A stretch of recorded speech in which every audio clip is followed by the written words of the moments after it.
But I'm so glad tonight to know that God does not leave us alone.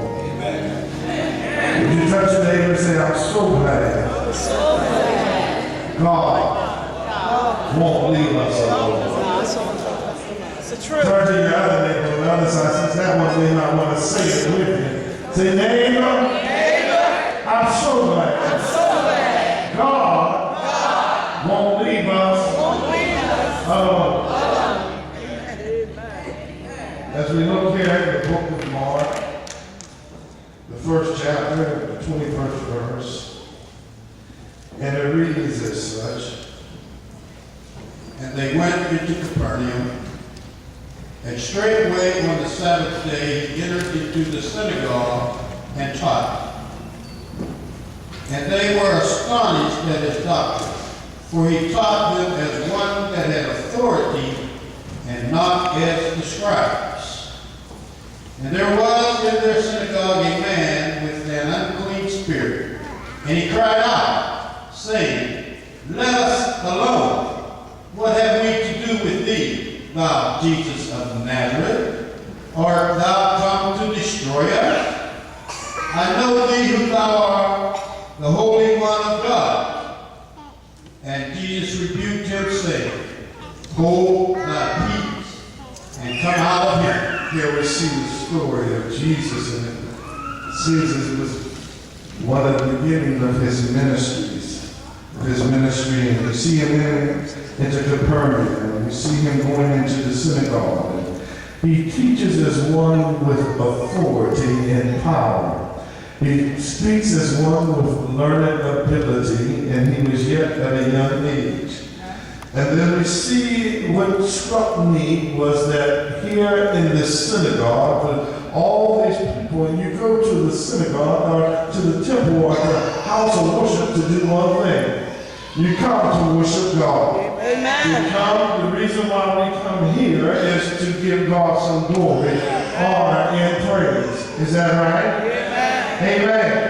And so we look at this situation where in the midst of these people who have come to worship God, there sits one that had an unclean spirit, and he cried out, and it would seem that if it was the sentence of others.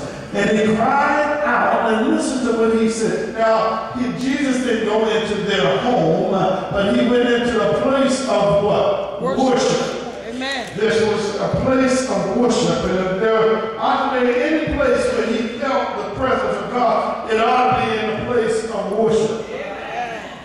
But because of who he was and who he is, here comes this unclean spirit, and he begins to cry out to Jesus. And listen to what he says to Jesus. He said, Let us alone. Now, I don't know about you, but it seemed like he was in the wrong place to cry that out. Amen. It seemed like he would have did that outside the synagogue, he would have did that in the streets, or he would have did that in his home. But in a place of worship, it looked like he was out of place to say, no, I know I've come into the house of God, but I don't want you to say anything about God, and I don't want the presence of God to come in. See, because where the Spirit of the Lord is, there is also liberty. And I don't know what you came here for this morning, but I want you to understand that this is a place where your needs can get met. This is a place where all ills can be fixed. This is a place where you can come in, and I thank God that I can come in broken, battered, and torn. And when I leave out, I'll leave out completely restorated and restored.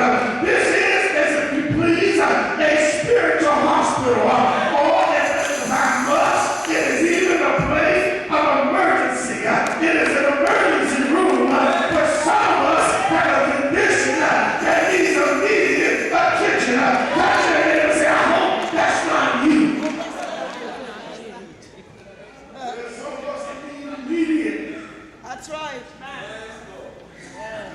And there are also, in the emergency room, there are compartments in there where if you really are bad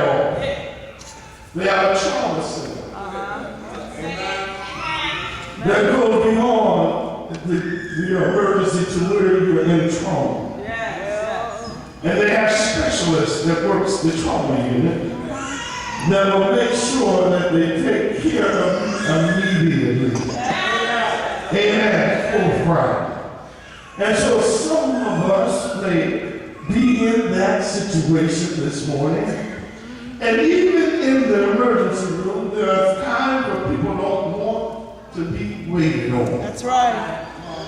They sometimes, I remember being in there praying for someone and someone else came in and they had to strap them down because they were trying to get up. They didn't understand how serious their sickness was. They were trying to leave and they literally had to strap them in so that they could treat them. Amen. In other words, even though they were in the emergency room, even though there was help for them, they were saying, let me alone. Amen. This morning I'm going to talk to you about several folks that were singing to God, God, I would that you would just let us alone. But I heard God saying, I can't leave you, nor forsake you. I made a vow that I would never leave you. I began to think of men and women in this area. One of my first thoughts come to a man called Jacob. Jacob was after his brother's birthright. And even when they were in the womb, there was a battle that was taking place. And as Esau was coming out of the womb, Jacob tried to grab hold of Esau's heel because he wanted what Esau had. Because he didn't get it, I could hear him as his mother tried to get it for him. And before you know it, we find him telling Esau, amen, if you would give me your blessing, amen, I'll give you some beans. Esau said, Jacob said, come on, Esau, give me your blessing, and I'll give you some beans. And we find that Jacob tricked Esau out of his blessing. Then we find later on that because of who he was, Jacob